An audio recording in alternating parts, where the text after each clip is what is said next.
नमन। आदरणीय गुरुजन, मेरे छोटे भैया बहनों, आप सभी को सादर प्रणाम। जय श्री कृष्ण। पीछे तक आवाज आ रही है ना? जो बहनें बैठी है पीछे, ठीक है।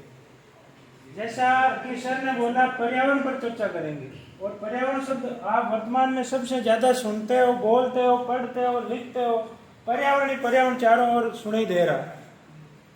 लेकिन जैसे ही पर्यावरण शब्द सुनते हैं हम, तो कोरोना अपने आप याद आ जाता है। और कोरोना याद आते ही वो शमशान वाली लाइन है, हॉस्पिटल वाली लाइन है, जो पैसों से भरी हुई है, लेकिन ऑक्सीजन का सिलेंडर नहीं मिल रहा, वो दृश्य अपने आप याद आ जाता है। और वो दृश्य याद आता है तब हम सब सेम जाते हैं, डर लगता है कि कोरोना वापस ना आ जाए। अब आप जब कोरोना की चर्चा करते हैं, आप लोग भी डर गए, लेकिन आप लोगों को डरना नहीं है, क्योंकि पर्यावरण संरक्षण करना किन लोगों की जिम्मेदारी है? हमारी, हम सब मिलकर पर्यावरण का संरक्षण करेंगे, नहीं डरेंगे। और औसत पेड़ों की बात करें ना, तो एक व्यक्ति इतना प्रदूषण करता है कि उस प्रदूषण को हटाने में 428 पेड़ों की आवश्यकता होती है। कितने पेड़ों की? 428। और वर्तमान में भारत में सिर्फ 22 पेड़ है। कितने? बहुत सारा अंतर है ना। इस गैप को धीरे धीरे हमें काटना है, पौधे लगाने हैं। करेंगे ना ये काम? और आप लोग तो ज्योग्राफी पढ़ते हो, कर्नाटक का नाम सुना है ना? वहाँ प्रति व्यक्ति 10,000 पेड़ है। और बोलीविया दक्षिण अफ्रीका का देश है, वहाँ 5,500 प्रति व्यक्ति पेड़ है। और हमारे देश में सिर्फ 22। जबकि आप लोगों को पता है, हमारी हिंदू संस्कृति या भारतीय संस्कृति पूर्णतया प्रकृति पूज्य है। हमने पेड़ों में भगवान के दर्शन किए हैं। तुलसी पर हम दीपक जलाते हैं, माँ लक्ष्मी के रूप में पूजा करते हैं ना। और चील और चूहे को चारण लोग पूजते हैं, पवित्र मानते हैं। ये भी एक जैव विविधता ही है। ऐसे विष्णु समाज हिरण को और खेजड़ी को बचाना सबसे आगे रहते हैं। और जसनाथ जी ने तो पर्यावरण में एक नियम बना दिया कि मृगा वन में रसद करे। मतलब 36 नियमों में एक नियम है कि हिरण का संरक्षण करना आप सब लोगों की जिम्मेदारी है। और एक घटना भी मैं आपको सुना दूं। बिल्कुल सरदार शहर के पास एक गांव है, वो शिकारी लोग आए थे, हिरण का शिकार कर रहे थे। गोरखनाथ जी नाम के युवक थे, उन्होंने मना किया, भाई हमारे जसनाथ जी ने बताया कि हिरण को हम संरक्षित करेंगे, शिकार नहीं करने देंगे। तो उन्होंने गोली चला दी और वो शहीद हो गए। ऐसे ऐसे उदाहरण हमारे सामने। अमृता देवी का नाम सुना है ना आप लोगों ने? 400 साल पहले कोई ऑक्सीजन की कमी नहीं थी, न कोई पर्यावरण संतुलन बिगड़ा हुआ था। फिर भी उन्होंने खेजड़ी को बचाने के लिए अपने परिवार सहित 363 लोगों की जान। ये अनुपम उदाहरण है। ऐसे उदाहरण संसार में कहीं मिलते ही नहीं है। और आज उस देश की स्थिति क्या है? सिर्फ 22 पेड़ है प्रति व्यक्ति के हिसाब से। हम लोग विकास और हमारी जीवन शैली आधुनिकता के नाम से, हमारे जो ऋषि मुनियों ने, हमारे संत पुरुषों ने जो रास्ता बताया ना, उस रास्ते को छोड़कर हम भटक गए। जाम्बोजी हुए, जसनाथ जी हुए, लिखनीदास जी हुए, करणी माता हुए, उन्होंने सबने हमें पर्यावरण संरक्षण का संदेश दिया। तेजा जी हुए, लेकिन उस रास्ते को हमने छोड़ दिया, दूसरा रास्ता ले लिया। इस कारण ये कोरोना जैसे 10 हमें झेलने पड़े। लेकिन अभी भी समय, हम पर्यावरण के लिए बहुत कुछ करेंगे। लेकिन हमारी भी दिनचर्या ऐसी हो गई, अब भाग दौड़ भरी जिंदगी है, करना चाहते हैं लेकिन कर नहीं पा रहे। तो आज इस हरित मिलन में मैं छोटी छोटी 4-5 बातें आपको बताऊंगा। आप पढ़ते पढ़ते या काम करते करते आराम से कर सकते हो। वो भी एक पर्यावरण बचाने का काम होगा। जैसे बाथरूम वाली लाइट 24 घंटे चालू रहती है ना, हम सोचते हैं कि ये 0 वाट वाला बल्ब है, क्या है, कितनी ऊर्जा खाएगा। और कमरे के अंदर खिड़की है, वो खिड़की को हम बंद रखते हैं कि डस्ट न आ जाए, और अंदर बल्ब जलाते हैं। ऐसा ही करते हैं ना। अब बताओ, अपन अगर महीने में 1 यूनिट बिजली बचा लें तो पर्यावरण अपने आप बच जाएगा। 1 यूनिट बिजली बचाने में 850 ग्राम कोयले की आवश्यकता होती है। अब 1 किलोग्राम कोयले को आप जलाओगे, कितना धुआं देगा? देगा ना धुआं? तो अगर हमने 1 महीने में 1 यूनिट बिजली बचा ली, तो मतलब मैं पर्यावरण बचा रहा हूं। और पौधों पर तो अभी हमारा ध्यान गया है, लेकिन जल पर हमारा ध्यान गया ही नहीं। एक बूंद भी अगर रोज हम जल बचाते हैं ना, तो हम पर्यावरण बचाने का काम कर रहे हैं। मद्रास का नाम सुना है ना आप लोगों ने? वर्तमान क्या नाम है? मद्रास तो पुराना नाम है। चेन्नई है ना? चेन्नई, हैदराबाद और बेंगलुरु दक्षिणी भारत के 3 ऐसे शहर हैं जो अभी जल की समस्या से जूझ रहे हैं। बेंगलुरु में तो ये हालत है, गाड़ी धोने पर प्रतिबंध लगा दिया, बगीचे में पानी देना बंद कर दिया, और लोग बेंगलुरु छोड़ छोड़कर पलायन कर रहे हैं, सिर्फ और सिर्फ जल की कमी के कारण। इसी प्रकार भारत के 21 बड़े शहर, लगभग 12 करोड़ आबादी जल की समस्या से जूझ रही है, लेकिन हमारा ध्यान अभी जल संरक्षण पर नहीं गया। हम स्नान करते हैं तो 4-5 बाल्टी ऊपर अभी डालते हैं ना? आप में से कोई है ऐसा जो 10 लीटर पानी से स्नान करता है? कोई नहीं है ना?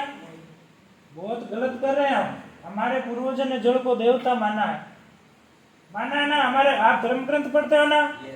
जल को देवता ही माना है ना? और अभी तो अखबार में जल है तो कल है लिखा था। अखबार सुबह सुबह जब अखबार हमारे सामने आता, अखबार तो पूरा बचाने के अपील से भरा। कन्या भ्रूण बचो, नारी बचो, जल बचो, जमीन बचो, जंगल बचो, ये सारी चीजें अखबार में लिखी हुई होती है। और अखबार पढ़कर हमें ऐसा फील होता है कि हम अखबार नहीं अपराध पढ़ रहे, वो भी उस देश में जिस देश की संस्कृति पूर्णतया प्रकृति पूज्य है। यहाँ प्रकृति की हर एक चीज को भगवान माना है।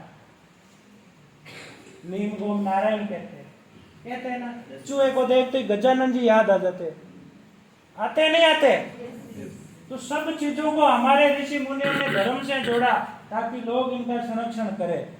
और कल भी गोरैया दिवस था। वो छोटी चिड़िया आती है ना घर में, हाँ, वो विलुप्त होने के कगार पर है।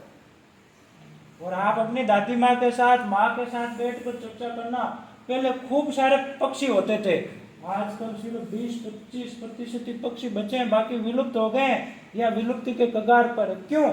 क्योंकि उन्हें खाने को नहीं मिलता।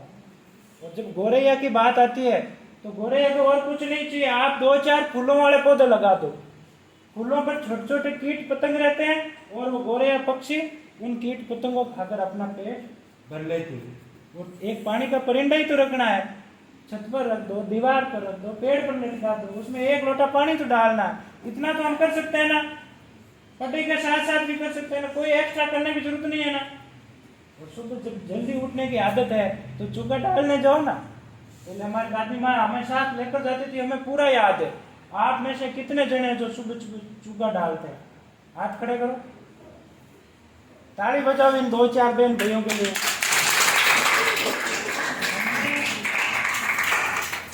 हमने हमारी जीवन शैली को इस प्रकार बदल लिया कि हमें पर्यावरण से कोई मतलब ही नहीं है। हम 1 मिनट बिजली आराम से बचा सकते हैं ना? एक बूंद जल आराम से बचा सकते हैं ना? जल बचाने के तो और फायदे, जैसे आप मटकी पर हम लोटा रखते हैं तो बहन नहीं पानी पिया, आधा लोटा पानी पिया, आधा लोटा रख दिया। दूसरी बहन नहीं, वो आधा लोटा नीचे डाल दिया, फिर वही लोटा भरा, आधा पिया, आधा रख दिया। तीसरी बहन ने सेम ही काम किया। तो हम 140 करोड़ भारतीय हैं, रोज अगर 1 गिलास पानी बचे तो कितना पानी बचेगा? बचेगा नहीं बचेगा। लेकिन हम तो क्या मुंह धोते हैं ना, कभी नल चालू है मुंह पर पानी डालते रहते हैं। 4-5 लीटर में तो मुंह धोते हैं और 4-5 लीटर में हम कोलगेट करते हैं। वो चालू है, नल चालू है, हमें कोई परवाह ही नहीं है कि नहर में पानी आ रहा है और खूब पानी घर पर आ रहा है।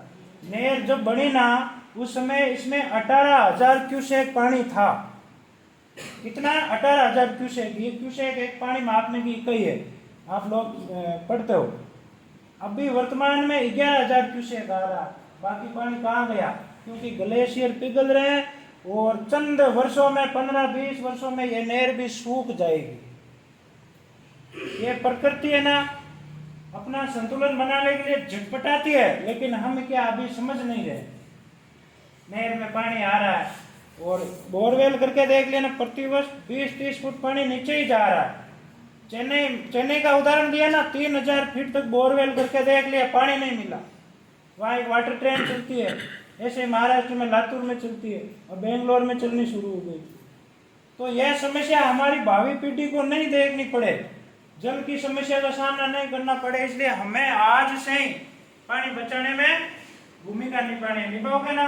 मटकी पर लोटे की जगह गिलास रखो, क्या गिलास, एक गिलास मटकी से पानी भरेंगे तो एक गिलास पिएंगे, वेस्ट तो नहीं जाएगा। सब्जी धो रहे हैं तो सब्जी जो पानी बच रहा है वो पानी पौधे में डाल दो।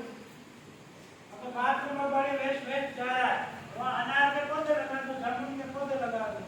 अब अनार और जामुन के पौधों की बात लेना तो मैं आपको बता दूं, मैंने कई लोगों के घर पर अंधार पौधे लगे हुए देखे और उन पर फल आते हुए भी देखे, लेकिन जैसे ही फल आते हैं ना, साड़ी चुनरी या ग्रीन नेट से कवर कर देते हैं और सोचते हैं इन पे जो अनार लगेंगे, जो जामुन लगेंगे, हम खाएंगे। ऐसे ही करते हैं ना। अब हम तो बाजार से खरीद कर भी ला सकते हैं, बेचारे पक्षी तो बाजार नहीं जा सकते ना, या वो भी ठेले वाले को बोलेंगे भाई साहब 2 किलो अमरूद दे दो, नहीं बोल सकते ना। तो हमें उनकी चिंता करनी है। पक्षी है तो जैव विविधता है, पक्षी बचा लेंगे तो जैव विविधता अपने आप बचाएगी और हमारा जीवन भी अपने आप बचाएगा। लेकिन मानव इतना स्वार्थी हो गया, वो सिर्फ खुद का फिक्र करता, बाकी दूसरी दुनिया जाए बाढ़ में। ये हमारी आदत है ना, ये सही नहीं है। हमें हमारा चिंतन करते करते पक्षी, वन्य जीव, इनका भी चिंतन करना, इनको भी बचाना जरूरी है। थोड़ा थोड़ा स्वार्थ है ना, धीरे धीरे दूर करो। हम क्या ज्यादा स्वार्थी हो गए।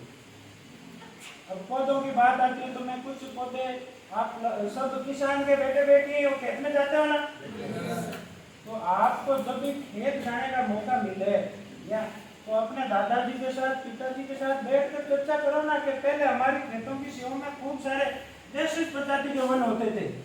देशी प्रजाति समझते हो ना, बोल्डी, हिन्ना, माठ, मुरारी, कंकेड़ी, खेड़ी, ये सब मारवाड़ी, आगरो, खोगरो नहीं है, अपने आप खेतरी सीमा में हो जाता।